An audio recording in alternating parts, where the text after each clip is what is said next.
Entonces queremos profundizar un poquito más. Ya repasamos los 5 pasos, pero sería bueno mirar cómo es como esa transición de un paso al otro. ¿Qué está sucediendo en el corazón de la persona? ¿Y qué dice la Biblia acerca de estas transiciones? Por ejemplo, la persona arranca como en el paso de la indiferencia. Pero ¿cómo es esa transición hacia el segundo paso? Hacia el paso de la preocupación. ¿Cómo se ve eso? ¿Qué está sucediendo? Pues básicamente el velo espiritual se ha levantado de sus ojos. Aquel que está espiritualmente muerto comienza a despertar. Ahorita lo describíamos, ¿cierto? La persona que estaba muerta espiritualmente estaba indiferente, no le importaban las cosas de Dios, puede que supiera mucho acerca de Dios, pero estaba indiferente completamente hacia Dios.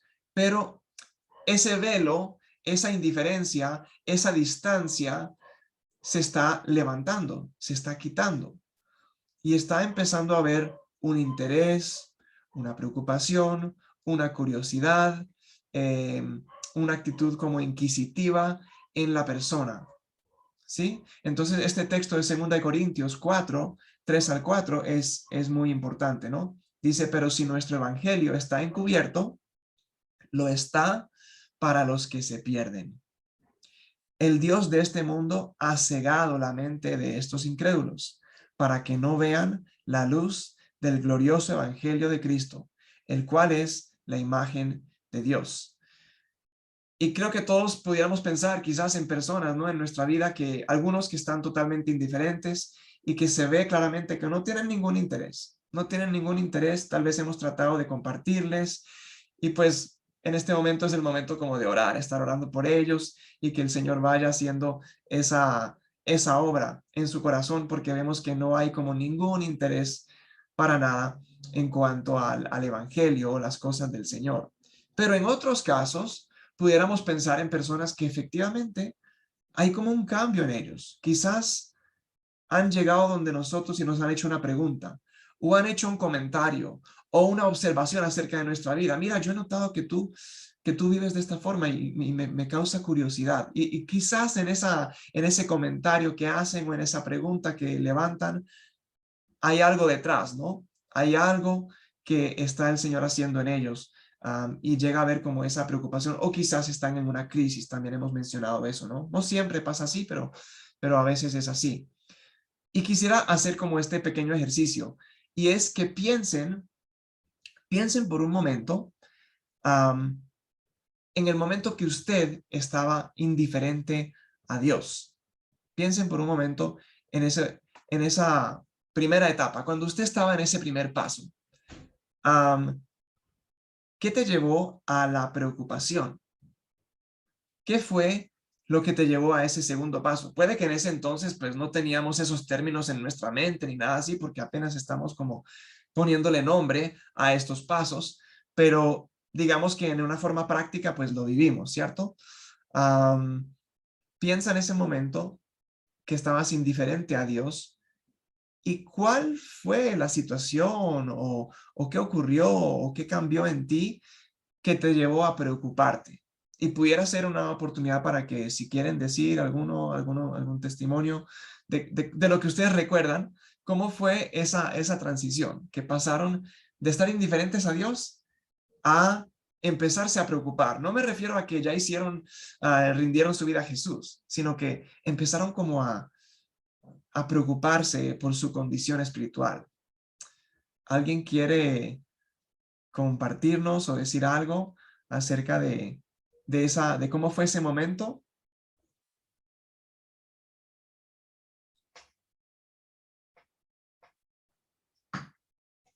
Porque es diferente para todos, ¿cierto?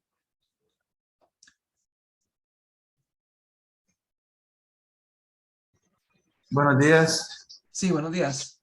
Hola, Eh, Carlos. eh, bueno, en el caso mío pasa de que yo nací en un hogar cristiano. Ajá. Entonces, desde pequeño fui instruido en el Evangelio. Ujú.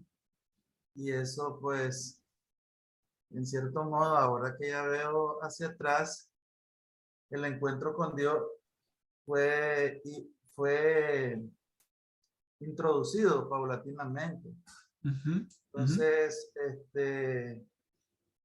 es como de pronto llegar a la adolescencia, que fue en mi caso, y abrir los ojos de que necesitaba llenar un vacío dentro de mí. Entonces, el encuentro con Dios fue de un día para otro, en mi caso. Fue de un día para otro, pero no fue tan drástico como una situación difícil o sentirme deprimido o algo así. Más bien, quería yo participar en la iglesia de una manera más integral porque necesitaba adorar a Dios, necesitaba sentir a Dios, ujú, pero ujú, no fue una necesidad como de que necesitaba a Dios por salir de una vida difícil, de una vida dura, de ese tipo de situación. ujú, Entonces, esa fue mi experiencia. ujú. Excelente. Gracias, gracias, Carlos.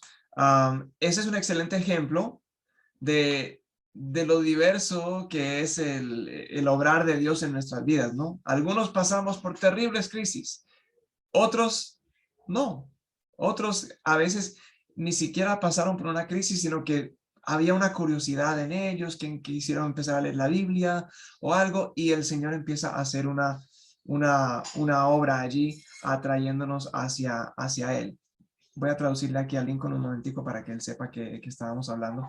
So I was just asking them how, if they wanted to share about how they went from being unconcerned to being concerned. And so Brother Carlos was just sharing about how he didn't really go through a crisis. He grew up in a Christian home, but he did feel when he was in his teens an emptiness, and he began to feel the need to seek God. And so it wasn't something like where he was fleeing from a kind of lifestyle, but it was just something that the Lord drew him to himself. So I was kind of just sharing how we're all different, and we have different experiences, and he uses different ways to draw us to him. Yeah. So let me share this. That's a good point. And I'll just tell you, and then you can translate it. Yeah. So most people come to repentance through conviction of sin. There's a small minority that come to repentance and faith just out of hunger for God. Right? It's that person that grew up like, I just wanted to know God. I've always kind of loved him, and somebody shared that I could know him. And so there's two ways. One is conviction of sin. And sometimes crisis or pain is involved with that, right? Yeah. Other times, it's just hunger to know God, and that's just as valid. Uh-huh. Sí, el pastor Lincoln dice que no siempre uno llega a arrepentimiento y fe, que son los cuarto y quinto pasos, ¿cierto? A través de la convicción de pecado. La gran mayoría llegamos a través de la convicción de pecado, pero en algunos casos hay personas que son como excepciones que hay un hambre en ellos por conocer de Dios. Quizás desde pequeños han conocido algo y han simplemente querido seguir conociendo a Dios y llegan a quererlo servir a Él. Entonces hay algunos casos también en los cuales sucede eso, ¿no? Entonces simplemente como para mostrarle esas dos vías. La vía a través de la convicción de pecado, que suele ser a través de una crisis o dificultad, pero también hay unos casos en los cuales el Señor pone un hambre en esa persona, un anhelo por seguirlo a Él y los lleva en su camino. Sí. ¿Alguien más quiere compartir cómo fue esa transición de pronto de la indiferencia a la preocupación? Sí, hermana Claudia.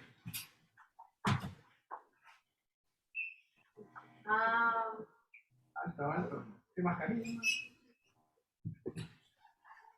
Yo sentía que mi vida no tenía un rumbo, me sentía lejos de Dios y como una persona mala, y busqué acercarme a Dios, pero lo primero que pensé era ofreciendo mi servicio a Dios. Era como una manera que yo pensé acercarme a Dios, ¿verdad? Y lo hice cuando tenía 16 años. Entonces, por mucho tiempo escuchaba alrededor muchas iglesias cristianas predicar campañas evangelísticas y siempre sentía el deseo, yo hacía la oración en silencio, pero nunca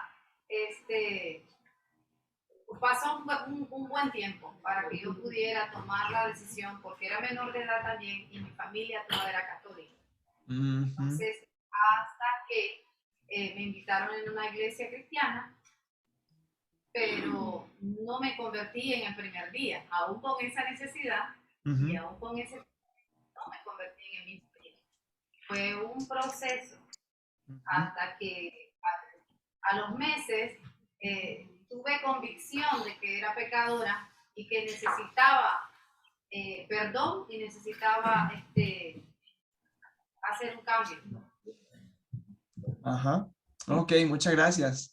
Voy a traducirlo aquí para que Lincoln también conozca la historia. So she, Claudia is sharing that she grew up in a Catholic family, and she just felt like she was far from God when she was like in her younger teens, and she wanted to draw near to him. And initially she tried by serving, like she was trying to do a lot of good, good things, good deeds, and tried to draw near to him.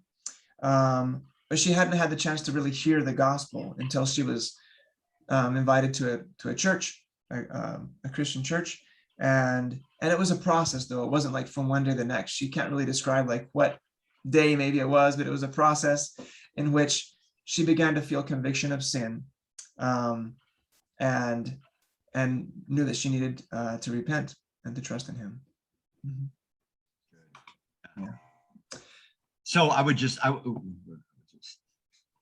Yeah, you're on. I would just say that everybody's path is different, and yet everybody's path is the same. So everybody has their own unique pathway to discover God, but along everybody's pathway, there has to be this issue of sin because it separates us from God, and repentance, because Jesus said, if you don't repent, you'll perish. Acknowledging Christ as the Lord and Master. So those things always are a part of everybody's story, whether they realize it or not. Sometimes discover after the fact. Everybody's journey is unique, and yet everybody has those same things that have to be part of their journey because they're biblical. Aquí el pastor Lincoln está diciendo que aunque cada uno de nuestro caminar o el recorrido espiritual, digamos, es diferente, en un sentido es diferente todos nuestros recorridos, pero en otro sentido es igual. Es igual en el sentido de que tarde que temprano, pues tenemos que lidiar con el asunto del pecado, ¿no? De que cada uno reconocemos que somos pecadores, y el pecado nos separa de Dios. Entonces, así en el momento lo sepamos o no, tal vez más adelante nos damos cuenta de qué fue lo que ocurrió o le ponemos nombre a qué fue lo que el Señor hizo en nosotros, pero en todos está ocurriendo eso, ¿no? Y también tiene que llegar un momento en el cual nos arrepentimos de ese pecado y nos sometemos a él, nos rendimos a él. Entonces eso se ve de forma muy distinta según nuestro trasfondo, según nuestro entorno, nuestra crianza, según lo que estamos viviendo cada uno en nuestras vidas, pero digamos que esos elementos están ahí, ¿no? Porque si hay algo que nos caracteriza a todos es el pecado, y todos necesitamos arrepentirnos y rendirnos a él, ¿verdad? Muy bien, gracias por compartir estos testimonios. Voy a continuar aquí en esa transición de los pasos. Entonces estábamos diciendo que en el paso hacia la preocupación, pues analizando un poquito cómo fue nuestro proceso, ¿no? Eso nos ayuda también a ponernos en el lugar del otro, ¿no? ¿Dónde estará esa otra persona, cierto? ¿Están indiferentes? ¿Qué estará haciendo el Señor en su vida para atraerlos hacia la preocupación y luego puedan ir avanzando en su recorrido espiritual? Y a veces Dios usa cosas negativas como crisis, como dice aquí, o cosas positivas como una curiosidad, un anhelo, un deseo de buscar al Señor, que no nace necesariamente por alguna dificultad o problema que está uno enfrentando. Ahora, también es cierto que hay diversos niveles en algunos de estos pasos. Quizá no en todos. Voy a devolverme aquí para mostrar esos 5 pasos, porque resulta que aunque hay 5 pasos, hay distintos niveles, por ejemplo, de la preocupación. Puede que alguien esté un poco preocupado, o puede que alguien esté bastante preocupado por la situación que está viviendo. O es posible que la persona esté muy, muy preocupada, desesperada, diríamos, ¿cierto? Entonces, hay diferentes niveles de preocupación, como también hay diferentes niveles de convicción, que ahorita hablábamos, ¿no? Puede que la persona sienta un poquito de convicción, se siente un poco culpable, un poco mal por su pecado. No suficiente para hacer algo, pero se siente un poquito mal. Puede que la persona se siente bastante mal por su pecado, o muy, muy mal por su pecado, tanto que quiere hacer algo al respecto. Como decían en Hechos 2, esa multitud, ¿qué debemos de hacer? Ese es como un nivel máximo de convicción que la persona está dispuesta a hacer un cambio en su vida. Tal vez no sabe qué sigue, no sabe qué tiene que suceder, pero sabe que requiere un cambio en su vida, y ahí es donde nos ayudamos a entender que el siguiente paso es arrepentirse, ¿no? Arrepentirse ante Dios. Entonces, notemos que hay diferentes niveles de alguno de estos pasos. Pues el arrepentimiento no tiene varios niveles. O te arrepentiste o no te arrepentiste, ¿verdad? La fe salvadora tampoco tiene varios niveles. O confiaste en Él o no has confiado. Pero digamos que estos pasos de preocupación y convicción, pudiéramos decir que tienen distintos niveles dentro de cada paso. También es cierto, y yo creo que ustedes han experimentado y han visto esto, ya sea en su vida o en la vida de gente con la cual están compartiendo, que podemos como devolvernos, por ejemplo, de la preocupación a la indiferencia. La persona está indiferente hacia Dios y luego entra en una crisis y comienza a preocuparse. Por alguna razón, cosas de la vida, misericordia de Dios, ese problema, esa crisis se va. ¿Y qué pasa? Vuelve a la indiferencia, ¿sí? Y ese puede ser un ciclo por el resto de la vida de la persona. ¿Cuántas personas conocemos que pasan en este ciclo toda su vida? De la indiferencia a la preocupación en medio de una crisis, se acaba la crisis y vuelven a la indiferencia y siguen como en este ciclo y nunca pasan a este tercer paso, que es lo que el Señor quiere para sus vidas.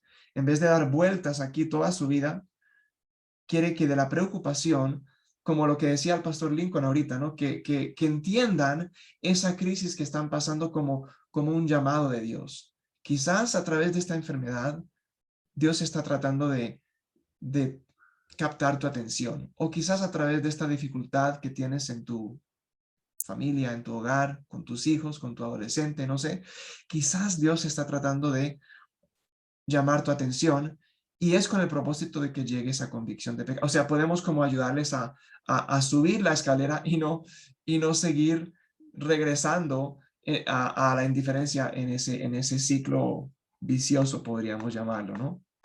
Del cual nunca salen. Entonces, esos son unas realidades acerca de estas transiciones de un paso a otro. Queremos ayudar a la persona a entender dónde están, pero cuál es el siguiente paso al cual Dios les quiere llevar. ¿Estás preocupado? Posiblemente Dios quiere usar esa situación para que llegues a una convicción de pecado. Bueno, ¿cuál es el paso entonces hacia la convicción? Este texto de 2 Corintios 7, que ustedes conocen seguramente, es muy importante en este paso de la convicción. Los versículos del 9 al 10 dicen: sin embargo, ahora me alegro, no porque se hayan entristecido, sino porque su tristeza los llevó al arrepentimiento. Ustedes se entristecieron tal como Dios lo quiere, de modo que nosotros de ninguna manera los hemos perjudicado. La tristeza que proviene de Dios produce el arrepentimiento que lleva a la salvación, de la cual no hay que arrepentirse, mientras que la tristeza del mundo produce muerte. ¿Ok? Ahí habla de dos clases de tristeza, ¿cierto? La tristeza que proviene de Dios y la tristeza del mundo. ¿Ok? Entonces, rápidamente ahí, ¿quién quiere responder a esa pregunta? ¿Cuál es la diferencia? ¿O qué distingue esos dos tipos de tristeza? La tristeza del mundo de la tristeza según Dios. ¿Cómo podrían describir rápidamente ahí cómo entendemos esa diferencia de entre esas dos clases de tristeza que podemos sentir en la vida? ¿Alguien quiere explicar ahí en sus palabras?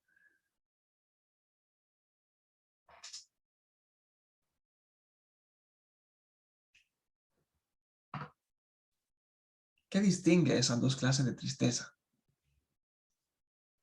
¿Cómo podemos definir una tristeza según Dios? ¿O cómo es la tristeza del mundo? ¿Alguna idea?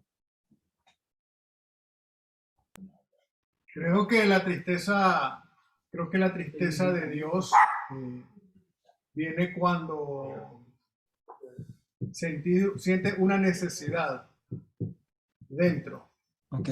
Una Ajá. necesidad solamente se va a resolver con que el problema se vaya, sino que Ok. sientes que es más profundo, Ujú. algo más profundo y una necesidad mucho mayor que el problema.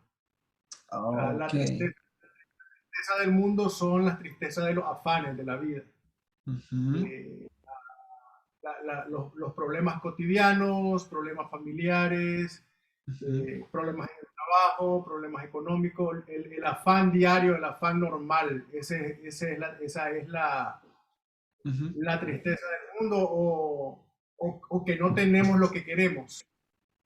Ok. Eh, Ok.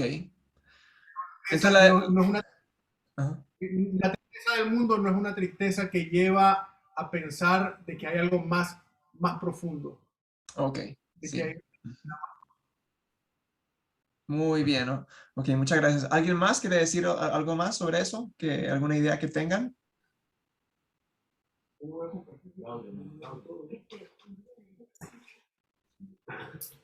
I'm asking them about the difference between sadness of the world versus the sadness that comes from the Lord. And so they're kind of giving their opinions on that. Bueno, vamos a ahondar un poquito más en eso entonces. Claudia, Sí, ok, adelante.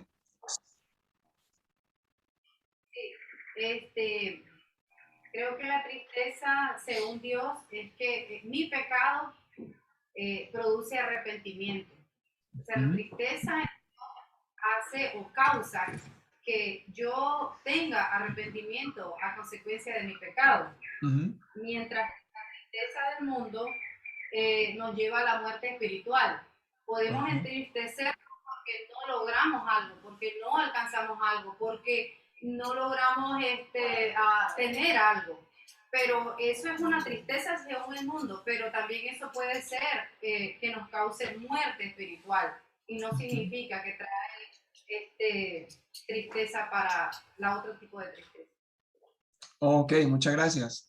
Sí, según el texto ahí vemos una diferencia, ¿verdad? Una diferencia entre el resultado de ambas clases de tristeza, ¿verdad? Una lleva a la muerte y la otra lleva a arrepentimiento, como dijo Claudia.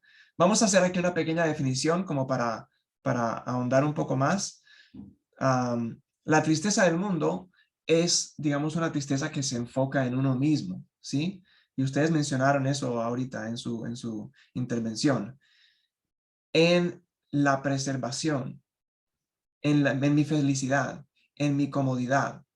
Yo puedo estar triste aún digamos, por mi pecado. Puedo estar triste, pero solo por las consecuencias, quizás, ¿sí?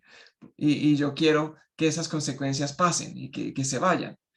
Y tuve tristeza, pero no fue una tristeza que me llevó a un arrepentimiento verdadero.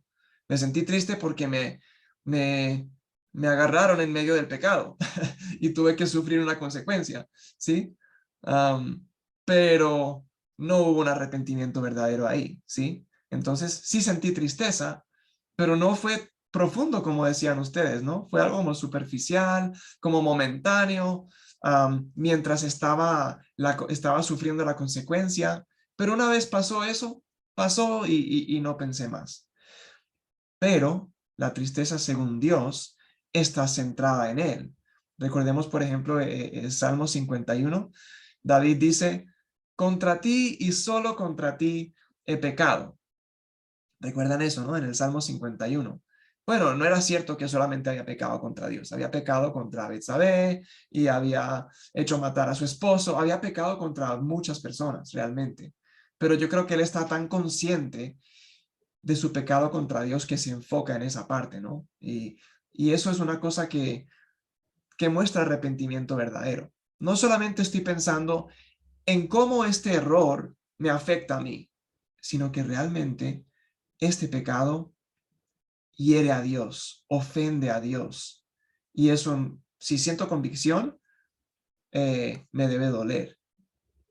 No solamente porque yo estoy sufriendo una consecuencia, sino porque he pecado contra aquel que me creó, aquel que me dio la vida, aquel que sostiene mi vida todos los días, aquel que derrama bendiciones y misericordia sobre mí todos los días y yo he pecado contra él. Entonces, cuando tengo convicción, yo soy consciente de esa parte más profunda que ustedes estaban diciendo, ¿no? Que va más allá de mi consecuencia temporal ahora, ¿no? Entonces, eso es como una diferencia ahí. Ahora, recordemos que admitir que uno es pecador no necesariamente es convicción. Yo puedo saber que he pecado, puedo admitirlo, pero simplemente recuerdo que he pecado. Recuerdo lo que hice ayer, recuerdo que traté mal a mi esposa ayer o esta mañana, o discipliné a mis hijos de una forma que no debía. Entonces, puedo recordar eso y puedo admitirlo, pero no quiere decir que hay convicción de pecado, porque puedo simplemente saber que lo hice, pero no siento mayor cosa al respecto. Y lo sigo haciendo sin mayor remordimiento, digamos, ¿cierto? Entonces, ahí eso puede ser confuso para nosotros porque cuando estamos compartiendo el evangelio con alguien, puede que ellos reconozcan su pecado y al admitir ese pecado pensamos, ay, tienen convicción de pecado, están sintiéndose mal por ese pecado, cuando realmente solamente están reconociéndolo, pero puede que no sienten ninguna culpa por ese pecado que están cometiendo. Reconocen que lo han hecho, pero no sienten culpa. Entonces, ahí es algo que puede pasar. You gonna say something there, Lincoln? Yeah. Yeah. So, and maybe you've already said this, but they can look a lot alike, worldly sorrow and godly sorrow. Uh-huh. And the key is the focus. Where is the focus? Focus on God, breaking his law, or is it on me and my comfort? So maybe you've already said that, but okay, but it's a good summary to that. Simplemente está diciendo el pastor como una especie de resumen de lo que estamos diciendo, que ambas tristezas se pueden ver muy similar, pueden parecer iguales, pero la diferencia es en el enfoque. En la tristeza del mundo estoy enfocado en mí, ¿cierto? Y en la tristeza según Dios estoy enfocado en Dios. En lo que mi pecado, las implicaciones de mi pecado contra él, no solamente las consecuencias del pecado contra mi vida. Yeah. Somebody talking to may be showing real valid signs of sorrow.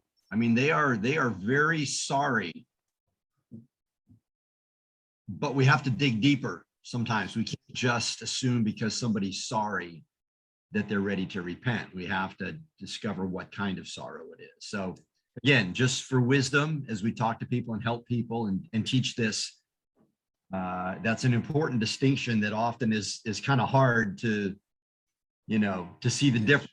We have this in our minds and we understand this, then we can zoom in more on their focus. Like, why are you sorry? What's making you sad? And if it's all me, then that's obviously not godly sorrow. Okay, thanks. Sí, es decir, a veces puede que tengamos estos conceptos en nuestra mente, pero a veces es difícil, ¿no? Distinguir entre una tristeza del mundo y una tristeza según Dios, porque posiblemente la persona se ve muy triste por lo que acaba de suceder, por lo que acaba de hacer en su vida, y puede que sea una convicción verdadera o puede que no. A veces tenemos que indagar un poco más, tenemos que preguntarle un poquito más, pues, ¿por qué? ¿Por qué se siente triste? ¿Cierto? ¿Qué le está ocasionando eso? Y si todas sus respuestas tienen que ver como con ella misma o con él mismo, tal vez pues está enfocado en su, digamos, en sus consecuencias del pecado. Pero si realmente muestra que le duele lo que le hizo contra Dios, entonces podemos entender mejor qué clase de tristeza están sintiendo. Pero sí requerimos como la sabiduría de Dios, ¿no? Pedirle al Señor que nos dirija, que nos dé su discernimiento para poder, pues, discernir, ¿no? En estos casos, ¿qué es la clase de tristeza que está sintiendo esta persona por su pecado? Muy bien. Y siguiendo en este tema de la convicción, ya dijimos, ¿no? La tristeza, según Dios, es la que lleva al arrepentimiento. Y esto es difícil tal vez para algunos entender que la voluntad de Dios es que la persona se entristezca. Nosotros no creo que escuchamos ese mensaje el domingo en la iglesia muy frecuentemente. Dios quiere que te entristezcas. No sería como un mensaje muy popular quizás en nuestras iglesias. Pero cuando se trata de que ofendemos a Dios, pues Él quiere que nos entristezcamos por eso. Eso es convicción de pecado y nos lleva al arrepentimiento. Entonces, en un sentido, como dice el texto que acabamos de leer, Él sí quiere eso para nosotros. No porque quiere que seamos unos deprimidos, amargados, no. Simplemente es que sí sintamos una tristeza real por lo que hacemos contra Él. Entonces, ahí está como digamos, la cadena o el proceso, una convicción de pecado que produce una tristeza, según Dios, en nuestra vida, que luego nos va a llevar al arrepentimiento y eso va a abrir la puerta de la salvación. ¿Ok? Entonces ahí volvemos a la pregunta que estábamos hablando anteriormente. ¿Cuánta convicción tiene la persona? ¿Y cuánta se requiere para que una persona se arrepienta? Esa es una buena pregunta, ¿no? ¿Cuánta convicción tiene que estar sintiendo la persona para arrepentirse? Y por eso decíamos que este material nos ayuda como si fuera un metro no que mide distancia, sino que mide la convicción de la persona. ¿Sientes tanta convicción que debes hacer algo al respecto? Como esa multitud en Hechos 2, que decían, ¿qué debemos hacer?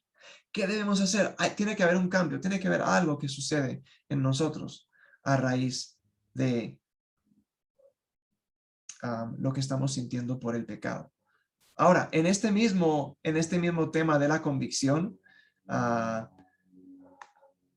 recordemos el texto de Santiago 2:10, que el que falla en un solo punto de la ley es culpable de quebrantarla toda. Entonces es como ese globo, o no sé qué término usan allá, aquí hablan de una bomba también, que uno inflamos el globo o inflamos la bomba, la amarramos, ¿cierto? Está llena de aire, bien bonita. ¿Y cuántos agujeros necesita para explotarse? Solamente uno, ¿verdad? Solamente con un alfiler que la atraviese, ya eso es suficiente para dañar ese globo, para explotarlo. Ya toda esa belleza de ese globo ya se esfumó.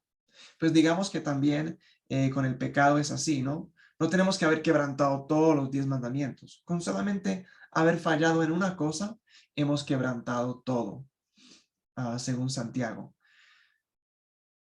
Ahora, es importante que reconozcamos en la Biblia, digamos, algunas reacciones o algunas respuestas que podemos ver a personas que usaron los 10 mandamientos o la ley para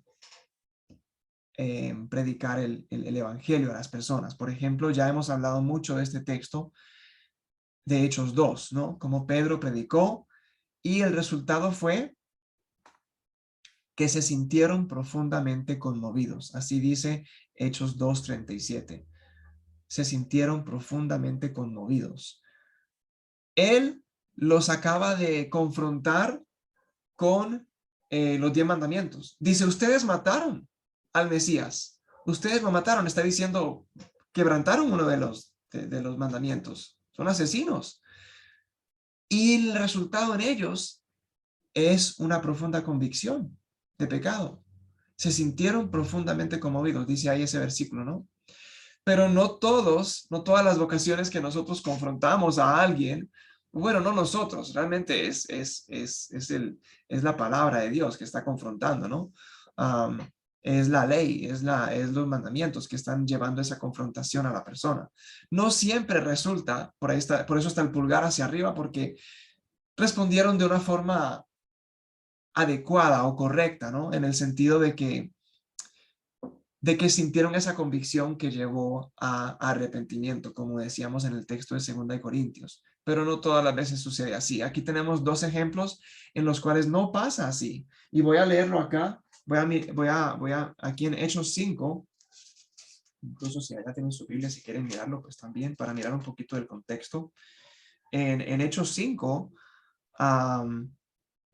que están los apóstoles, y aquí dice el sumo sacerdote y el concilio en Hechos 5:29. Voy a leer aquí, incluso desde el 28. Ellos están confrontando a los apóstoles. Terminantemente les hemos prohibido enseñar en ese nombre, en el nombre de Jesús, ¿no? Sin embargo, ustedes han llenado a Jerusalén con sus enseñanzas y se han propuesto echarnos la culpa a nosotros de la muerte de ese hombre. Nos están culpando de la muerte de Jesús, dicen. Y luego ellos que dicen, es necesario obedecer a Dios antes que a los hombres, respondieron Pedro y los demás apóstoles. El Dios de nuestros antepasados resucitó a Jesús, a quien ustedes mataron colgándolo de un madero. Por su poder, Dios lo exaltó como príncipe y salvador para que diera a Israel arrepentimiento y perdón de pecados. Nosotros somos testigos de estos acontecimientos y también lo es el Espíritu Santo que Dios ha dado a quienes le obedecen. Y miren el versículo 33, ahí está la respuesta de ellos. A los que oyeron esto, se les subió la sangre a la cabeza y querían matarlos. ¿Ok? Bueno, esa es una reacción muy diferente, ¿no? Es casi que lo opuesto a lo que vemos unos capítulos atrás en Pedro predicando a otra multitud. Entonces, en ambos casos están confrontando con la misma ley, incluso el mismo mandamiento, mataron a Jesús, son culpables de matar a Jesús, y en un caso la respuesta es que fueron conmovidos, y en otro caso que quieren matarlos, ¿verdad? Eso es lo opuesto. Y vemos lo mismo si miramos más adelante en Hechos 7, el testimonio de Esteban y su defensa. ¿Cuál es el resultado ahí? No vamos a leer todo el texto, pero simplemente decir aquí que, miren lo que dice, rechinando los dientes, montaron en cólera contra él. Otro ejemplo de que, pues, la respuesta a veces es afirmativa, a veces es no solamente negativa, sino hasta violenta, ¿no? Hasta violenta. Querían matarlos en Hechos 5. Aquí se levantaron en cólera contra él y efectivamente mataron a Esteban. Así terminó su vida. Entonces, bueno, digamos, que muestra que no es que el método sea 100%, usted hace esto y paso a paso y va a funcionar y cada persona va a rendir su vida a Jesús y llegar a la fe salvadora al quinto paso. No siempre va a ser así, ¿no? No podemos decir que, pues no somos Dios, no sabemos cuál es el plan, qué va a obrar el Espíritu Santo en las personas. A veces va a resultar en un rechazo, ¿cierto? Porque es doloroso verse ante ese espejo de la ley, verse uno enfrentado a sus propios pecados. Entonces, bueno, esa es una de las posibilidades también, ¿no? Seguimos hacia el paso del arrepentimiento y pues aquí podríamos hacer la pregunta, ¿no? ¿Cuál es la diferencia entre arrepentimiento y reformarse? ¿Sí? Arrepentimiento y reformarse. No sé si alguno quiere opinar ahí también. Está la posibilidad de tratar de pensar, analizar cuál será la diferencia entre un arrepentimiento verdadero y una reforma en la vida de una persona. ¿Se les ocurre algo para decir ahí? ¿Qué diferencia hay entre un arrepentimiento y una reforma? Adam, Yeah. maybe I could just use an illustration on this. So I'll just do it phrase by phrase. So there is a man who starts drinking alcohol. Quiero hacer una ilustración, compartirles una ilustración sobre esto. And Y es que hay un hombre que está tomando alcohol. and he drinks more and more. Come again? I got cut off. And he's drinking more and more, and it becomes a problem. Y cada vez está tomando más y más y se vuelve un problema serio en su vida, esto de tomar. And his boss says to him, if you don't stop drinking, I'm going to fire you. Y su jefe le dice, si tú no dejas de tomar, te voy a echar del trabajo. And his wife says, if you don't quit drinking, I'm going to leave you and take the children. Y su esposa le dice, si tú no dejas de tomar, yo te voy a dejar y me llevo a los niños. So the man thinks, oh my, I think I should change. Así que este hombre comienza a pensar, uy, yo creo que debo de hacer un cambio. So he goes to an alcohol rehabilitation program. Así que va e ingresa a uno de estos programas de rehabilitación para alcohólicos. And they help him, and guess what? He quits drinking. Y ellos le ayudan, y adivinen qué, él deja de tomar. And he keeps his job. Y él mantiene su empleo. And he keeps his family. Y sigue con su familia, con su esposa, con sus hijos. And now he is happy again. Y ahora tiene una vida feliz nuevamente. Is that reformation, human reformation, or is that godly repentance? A eso, ¿qué nombre le pondríamos a eso, a esa ilustración? ¿Sería como una reforma humana o un arrepentimiento de pecado genuino, digamos, un arrepentimiento ante Dios?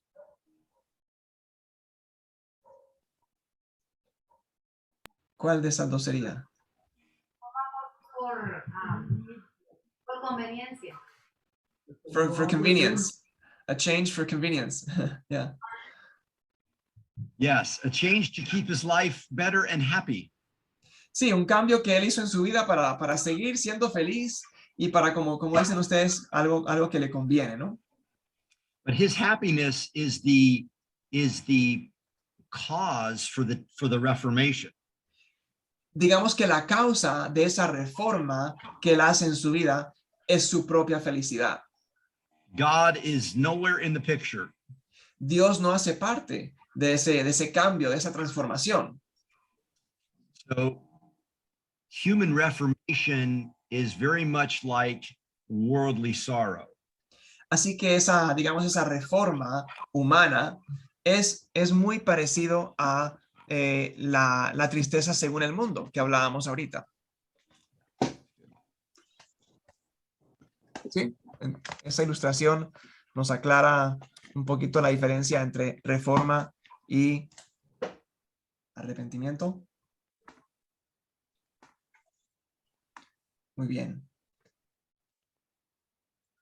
Entonces, según lo que está diciendo aquí el pastor Lincoln, es que el arrepentimiento no es únicamente no hacer un acto pecaminoso. Miren que en el ejemplo que él acaba de dar, pues este hombre dejó de tomar, dejó de hacer un acto pecaminoso que podía, bueno, emborracharse y cometer diferentes pecados, incluso maltratar. Ya sabemos cómo todos los pecados que vienen a raíz de tener una vida de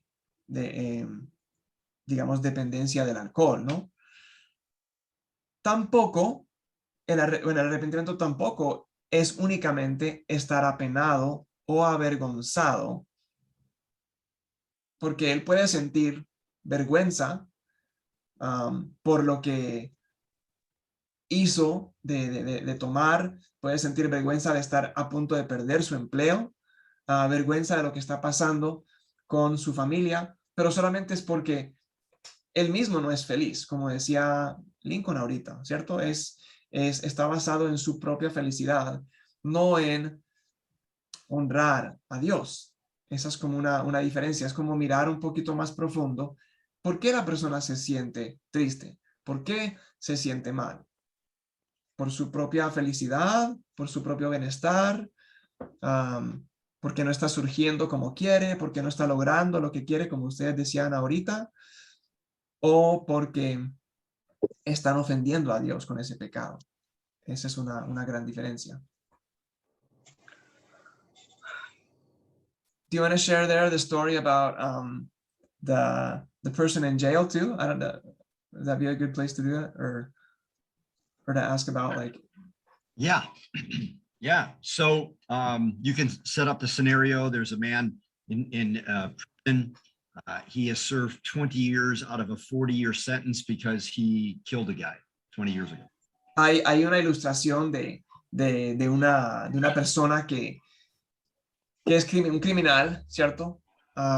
Ya está en la cárcel, lo sentenciaron a 40 años, él asesinó a alguien y está en la mitad de su condena, está como en 20 años, a los 20 años de estar en la cárcel, la mitad. So we are going to go and interview this man.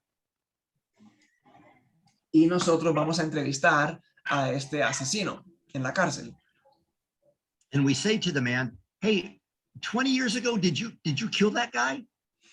Y le decimos a este señor, ¿hace 20 años tú mataste a esta persona? And he says, yes, I did. Y él dice, sí, así es, yo maté a esa persona. So what do we have? We have admission of sin. Así que ahí tenemos admisión de pecado, ¿cierto? La persona está admitiendo que ha pecado. So we ask another question. We say, are you sorry you killed that man? Así que le hacemos una segunda pregunta.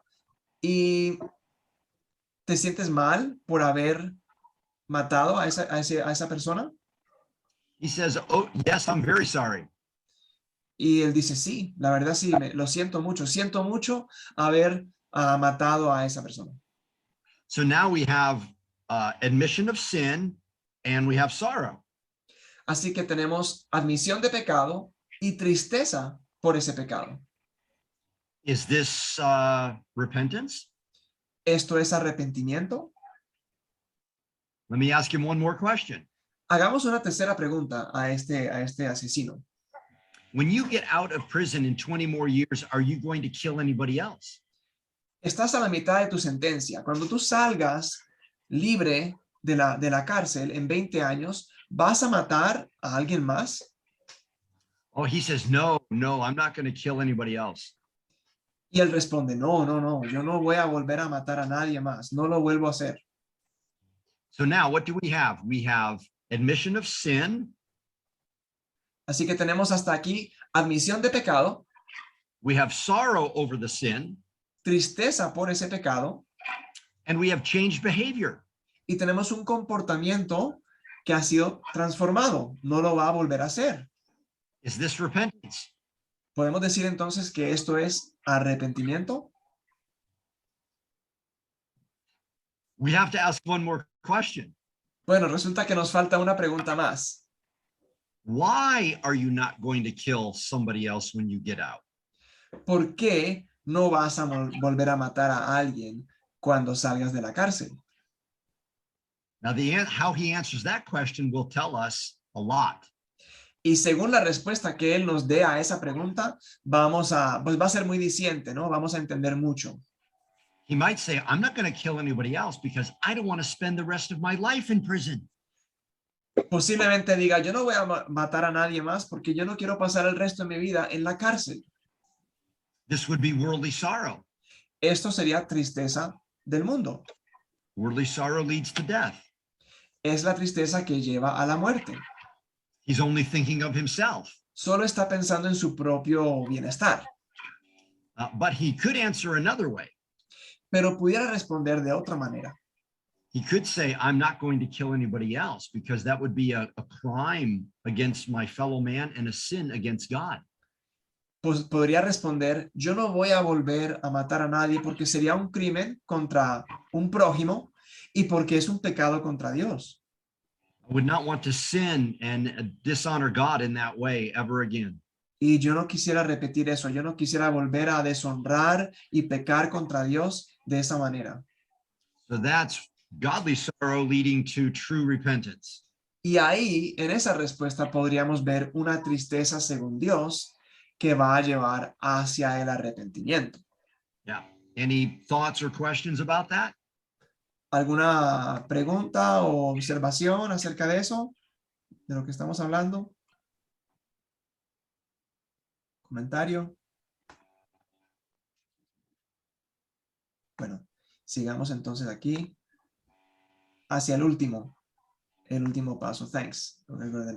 Yeah. Bueno, antes de eso también tenemos unos textos sobre este paso hacia el arrepentimiento en Hechos 17, 30 y 31.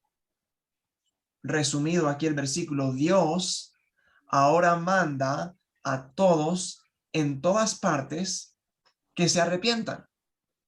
Wow, increíble digamos, ese mandato y tan claro y que abarca todo, ¿no?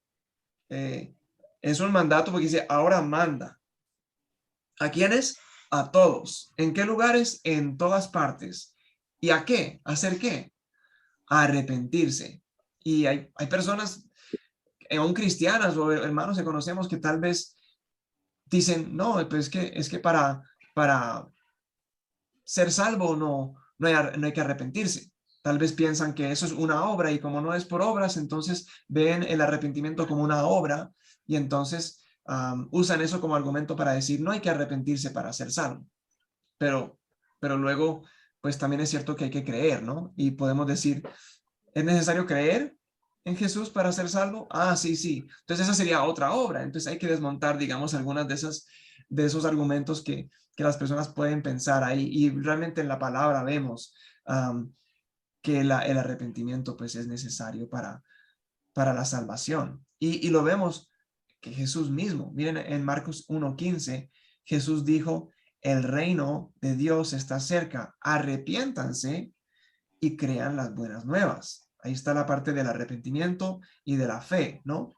Y Pablo en Hechos 20:21, testificando a judíos y a gentiles acerca del arrepentimiento para con Dios y de la fe en nuestro Señor Jesucristo. Ahí nuevamente están el arrepentimiento y la fe.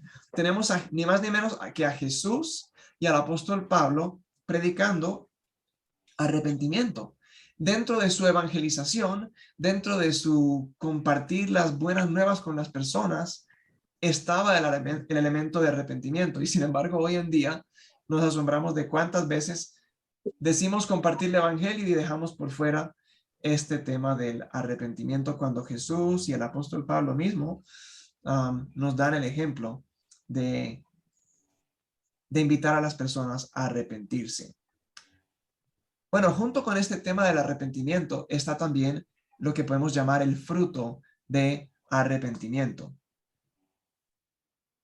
Bueno, aquí están preguntando por un receso. Sí, me parece muy bien. Vamos a hacer un receso. Terminemos este puntito aquí y hacemos un receso para que puedan descansar unos minutitos. ¿Listo? Entonces, como para terminar este tema del arrepentimiento, hay un fruto del arrepentimiento. We're going to take a break in about a minute here. So, but I want to finish off this repentance point here. Hechos 26:20. Pablo ante el rey Agripa. Dice, a todos les prediqué que se arrepintieran y se convirtieran a Dios y que demostraran su arrepentimiento con sus buenas obras. Entonces ahí habla de arrepentimiento, pero habla de una muestra. Tiene que poderse ver, tiene que ser evidente ese arrepentimiento. Entonces, cuando miramos el texto de Lucas, en Lucas 3, también vemos esto de frutos del arrepentimiento. Cuando Juan el Bautista está hablando en el versículo 8, por ejemplo, él dice, produzcan frutos que demuestren arrepentimiento. ¿Y qué son esos frutos? ¿Cuáles son ejemplos de algunos de esos frutos? Pues quizá no vamos a tomar el tiempo ahora de leer estos versículos, pero lo pueden hacer. Lucas 3, del 10 al 14, hay diferentes ejemplos, diferentes personas, cómo se puede ver fruto de arrepentimiento en sus vidas. Y ahí vemos, por ejemplo, el tema de la generosidad. El que antes era egoísta, ahora es generoso. El que antes pensaba solamente en sí mismo, ahora, luego de haberse arrepentido, un fruto es que ahora extiende manos de generosidad hacia otros. El tema de la honestidad también, ¿no? El que antes engañaba, el que mentía, ahora es transparente, ahora es honesto. A raíz del arrepentimiento de su pecado, ahora es una persona confiable. Antes no se podía confiar en él, pero ya se arrepintió y ahora es digno de confianza. Hay transparencia y honestidad en él. Está el tema del contentamiento también. Antes éramos insaciables, pero luego de arrepentirnos de nuestro pecado, va a haber un contentamiento en nosotros que somos capaces de estar felices con lo que tenemos, con lo que Dios nos ha dado. Entonces, ahí hay unos ejemplos, si leemos esos versículos del 10 al 14, que vamos viendo un cambio en la forma de pensar del que se ha arrepentido, en la forma de sus sentimientos y en nuestras acciones. Hay cambios, hay transformación, en vista de que el arrepentimiento es un giro, ¿no? Como decíamos, es un giro de 180 grados. Entonces, es un giro que se puede ver. El hijo pródigo no solamente dijo haberse arrepentido, sino que era evidente porque él tomó pasos de regreso hacia la casa del padre. Entonces, eso requirió humildad, sí, humillarse, ¿cierto? A regresar a donde el padre apenado, pero fue un cambio, fue un giro en su vida y hubo un cambio en su forma de pensar. Estaba dispuesto a someterse a su padre, incluso a ser como un siervo en la casa de su padre, sabiendo que aún los esclavos vivían mejor que lo que él estaba viviendo en esa tierra lejana. Entonces, digamos que junto con este tema del arrepentimiento, también nos ayuda a el pensar en que queremos observar frutos de arrepentimiento en las personas. Bueno, vamos con Lincoln entonces. Él nos va a compartir algo acerca de lo que estábamos hablando del fruto del arrepentimiento. Yeah, fruit of repentance then. So if somebody says that they are a follower of Jesus, entonces si alguien dice ser un seguidor de Jesús, but there's no life change, pero no hay un cambio en su vida, there's no fruit, es decir, que no hay fruto, then we have a problem. ahí tenemos un problema. on the back of the booklet, En la parte de atrás de la libreta there are 4 beginning evidences of the new birth.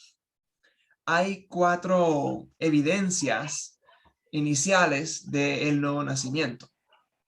So this is the fruit that we're looking for. Así que este realmente es el fruto que estamos buscando. It's some of the fruit. It's not all the fruit.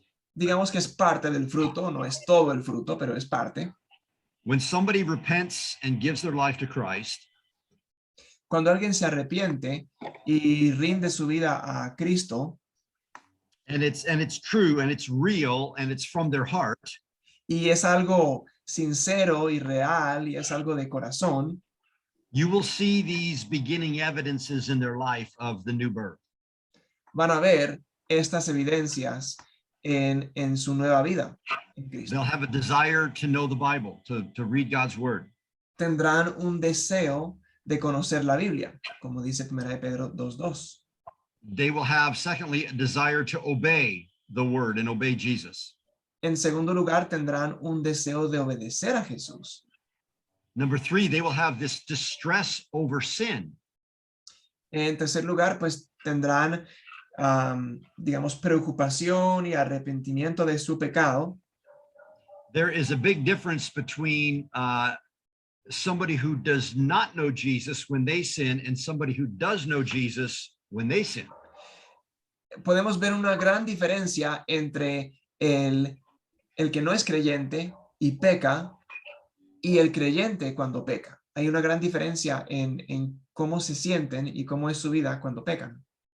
I'll tell a little story right here. Les quiero contar una pequeña historia. So a man had a pet pig. Había un hombre y tenía un cerdo de mascota. And so he took the pig for a walk one day. Así que él salió a pasear, sacó su cerdo a pasear. And they were having a nice walk. Y era una caminata muy bonita.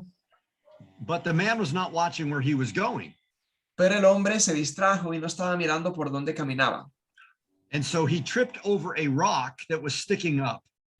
Así que se tropezó con una piedra. And both the man and the pig fell into a big, deep mud puddle.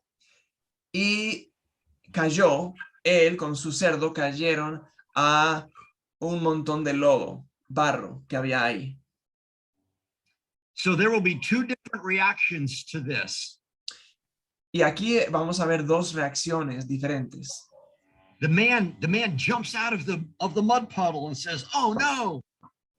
El hombre al caer al lodo, pues de repente salta y sale del lodo y quiere limpiarse. He wants to go home and take a shower and get all the mud off. Quiere irse para la casa y bañarse para quitarse todo ese lodo. He wants to change his clothes and put on some clean clothes. Quiere cambiarse de ropa, ponerse ropa limpia. But what about the pig? Pero ¿cómo reacciona el cerdo en ese lodo? What is the pig's response to falling in the mud puddle? ¿Cuál es su respuesta cuando cae allí? And I'm going to act this out a little bit. He's like, "Oh, yes. Oh, this feels so good in the mud." Entonces el cerdo hace algo así como que, uy, qué rico, esto es muy bueno, me encanta estar aquí en este lodo. Y Those are the 2 different reactions to sin from the believer and the unbeliever. esas son 2 reacciones distintas al pecado que ilustran cómo reacciona el no creyente y el creyente. The believer hates his sin. El creyente odia el pecado. He asks the Lord to forgive him right away, to cleanse him. Inmediatamente cuando cae, pide perdón al Señor y ora y pidiendo ayuda. The person who does not know Jesus and is not following Jesus, Pero la persona que no es seguidora de Jesús he enjoys his sin. disfruta el pecado. He's planning on how he's going to sin this coming weekend.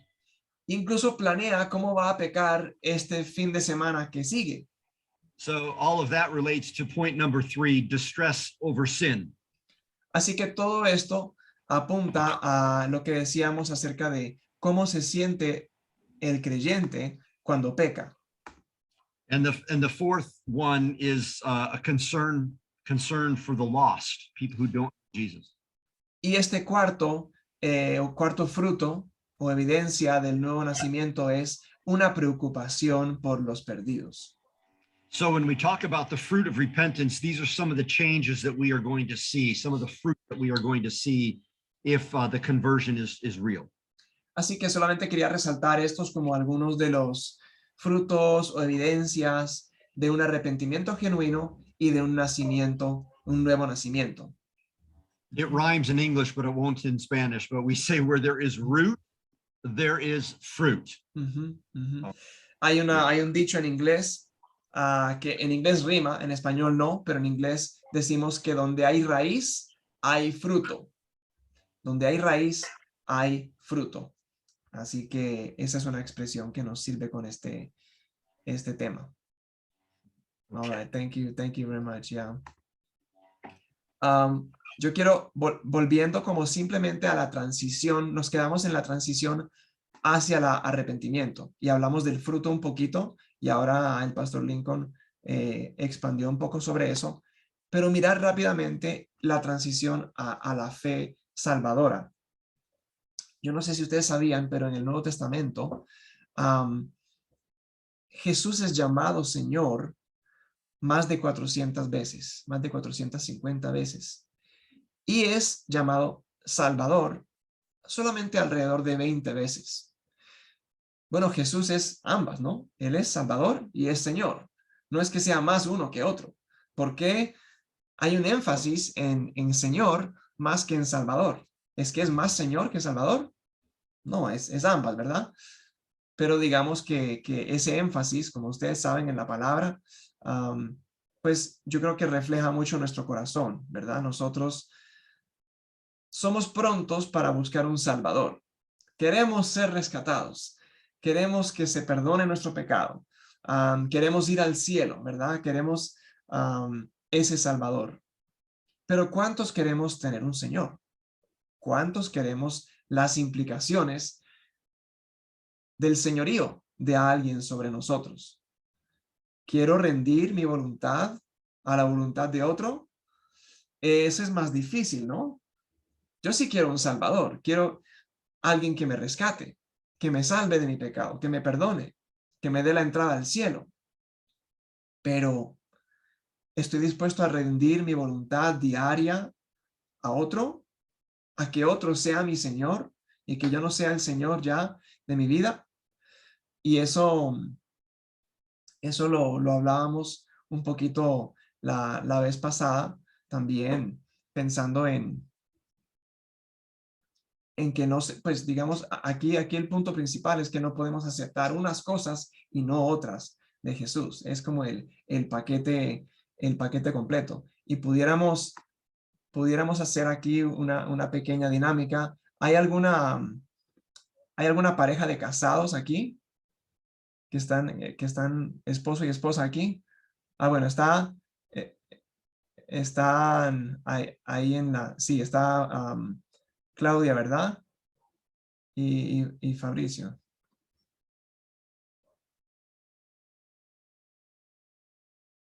Vamos a ver. Mario y Xochitl. Y Claudia, sí. Mario y Xochitl.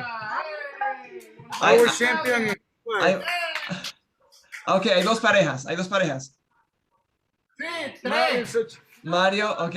Bueno, imagínense, I'm talking about the couples, the whole marriage thing. There's two couples there, Fabricio and his wife, and the champion and his wife too. So, imagínense el siguiente escenario. Remóntense a la época cuando estaban de novios, ¿sí? Como si fuera ayer, ¿verdad? Hace un par de años apenas. Entonces, sí. Y imagínense que Fabricio o Mario están a punto de pedirle la mano a su esposa, ¿sí? Ya ellos tienen todo planeado, llevan un tiempo de novios y tienen una cita especial para pedirle la mano, darle ese anillo. Y entonces le dicen a su novia, Mira, yo estoy muy animado porque quiero casarme contigo este va a ser mi compromiso. Este es mi compromiso para el resto de mi vida contigo. Y es el siguiente compromiso. Que en el año yo voy a hacerte fiel 360 días al año. Te voy a ser fiel a ti 360 días del año. Solamente a ti. Los otros días, pues, está María, está Juanita, está Antonia, pero digamos que 360 días voy a hacerte fiel a ti. ¿Qué dirían ahí las novias de estos señores? A ver, ¿estarían de acuerdo con eso? No, gracias. No, gracias. Pero es como el 90% del tiempo del año. Es la gran mayoría del año. Fiel a ustedes nomás. No, no les convencieron. Ok. Bueno, digamos 364 días. Solamente un día para Sofía. Y los 364 días para tú, que vas a ser su esposa. 99.9% del año, fidelidad. No. No es suficiente. Claro. Bueno, eso, digamos, la razón por la cual ponemos esta ilustración un poco extraña es porque así como ellas quieren una fidelidad completa, ¿cierto? Un compromiso completo. 364 días al año no es suficiente, tiene que ser todos los 365 días al año. Así también con el Señor, ¿no? No podemos aceptar unas partes de Jesús y otras no. Yo lo quiero como mi Salvador, pero no quiero rendir mi vida a Él como Señor. Voy a solamente tomar lo que me conviene o lo que me gusta de Él. No, tiene que ser todo. Tiene que ser un compromiso completo con Él. Yo lo recibo como mi Salvador, recibo el perdón de pecado, pero también rindo mi vida a Él como mi Señor. Es más, podríamos decir que una decisión sin el sometimiento al señorío de Jesús no sería una conversión verdadera o un nuevo nacimiento. Entonces, es importante pensar en esa parte de que es nuestro Señor y nuestro Salvador. Por eso esa parte de arrepentimiento hacia este paso de fe salvadora tiene ese elemento de que lo recibimos como Salvador, pero también estamos dispuestos a bajarnos de ese trono. ¿Recuerdan el ejemplo que usábamos la vez pasada del trono? El trono es mi vida y yo estoy sentado en el trono de mi vida. Entonces yo estoy al mando, estoy al control, yo soy el que tomo las decisiones. Pero cuando me arrepiento, en ese cuarto paso, cuando me arrepiento, lo que hago es bajarme de ese trono. Y cuando tengo una fe salvadora, estoy invitando a Jesús que Él se siente en ese trono y sea Él el que rija mi vida. Él toma las riendas de mi vida y yo lo sigo a Él. Entonces, pues esas son como las dos caras de la misma moneda, ¿cierto? El arrepentimiento y la fe salvadora. Esos dos últimos pasos son como dos caras de esa misma moneda.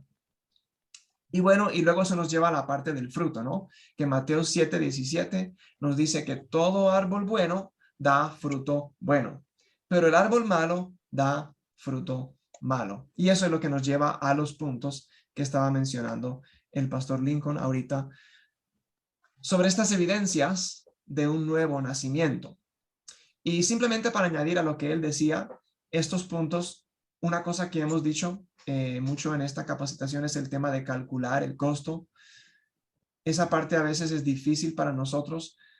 Quisiéramos que la persona tome la decisión y la tome, pues que no se demore, porque sabemos que efectivamente es algo urgente. Sentimos como que cuanto antes la persona tome la decisión, pues va a ser mejor para ella. Además, no sabemos cuándo va a morirse, así que queremos que tome la decisión como con cierta agilidad, que no se demore. Pero por otra parte, queremos también que su decisión sea a conciencia, sea una decisión que ha analizado. Como hemos dicho, que toma en cuenta las bondades y los beneficios y las bendiciones de seguir a Jesús, pero también el costo de ser un discípulo de Jesús, que en la capacitación pasada pues ya habíamos abordado. Y esto nos lleva a un ejemplo que yo quiero que miremos, y puede ser como el cierre de nuestro tiempo hoy. Nos lleva a pensar en un personaje de la Biblia, y lo voy a abordar de una forma algo rápida para que podamos terminar para el tiempo que tenemos estipulado, pero también va unido con este punto de que no nos corresponde a nosotros convencer a otros de hacer la oración de fe o convertirlos. Sabemos que eso es obra del Espíritu Santo, pero a veces tenemos como esa inclinación a cerrar el negocio, ¿sí? Como que la persona ya se le ha compartido el evangelio, parecen haberlo entendido, entonces queremos como confirmar que ellos tomen ese paso de la oración de fe. Y lo que queremos tener cuidado es que no lo hagan antes de estar realmente preparados, antes de haber calculado el costo.